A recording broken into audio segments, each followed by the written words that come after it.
I get a lot of woodworking questions filtering my way, and every once in a while, non-woodworking questions. So one of them that actually comes in pretty often with the videos I've done for woodworking and other categories as well is, what's the deal with that necklace that you wear? Because every once in a while when I do something, it kind of falls out of my shirt. So here's the deal. We've got two pieces of jewelry we can talk about here.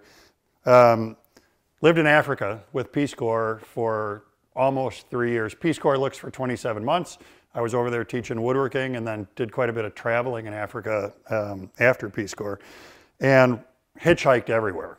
So one day I'm hitchhiking and in the back of this open pickup truck riding with a bunch of local people, host country nationals. And one of the kids was asking me about where I was going, what I was doing. And I talked about, you know, I'm here from the United States and hitchhiking around the country. And he said, "Oh, sir, you must have a lion's tooth." And, well, why do I need a lion's tooth? Well, you must have a lion's tooth because it's good luck for traveling. If you have a lion's tooth, nothing bad will ever happen to you. So the next time I was in a game park, and I think it was the Kruger National Park, they have an overabundance or a lion dies of natural causes. So they have this stuff for sale. So this was perfectly legally purchased. So I purchased the lion's tooth and made a necklace out of it. And then with the other beads on here, the a big thing in Swaziland where I was is the sangomas, the traditional healers, what we would call a witch doctor, except that sounds a little derogatory, so traditional healer sounds better. So for the sangomas, the beads and the colors of the beads are important. Red is a color that they feel really ties people to their ancestors. So these glass beads also came from Africa and became part of the necklace. And I've been wearing that thing since 1990, so for 26 years.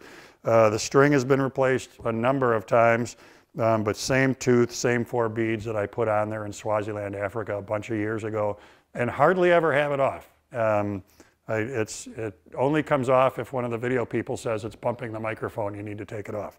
So that's the story with that. And then the other thing I get questions about is my ring, which is that, and a little time-worn and beat up looking right now. That's my Masonic ring. So I'm in a Masonic lodge here in Wisconsin.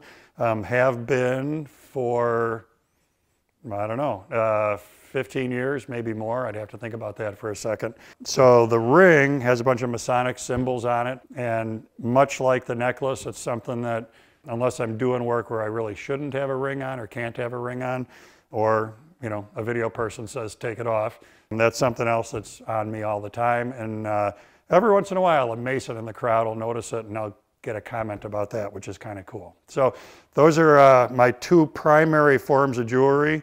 And if you've been wondering what the deal is with those, now you know.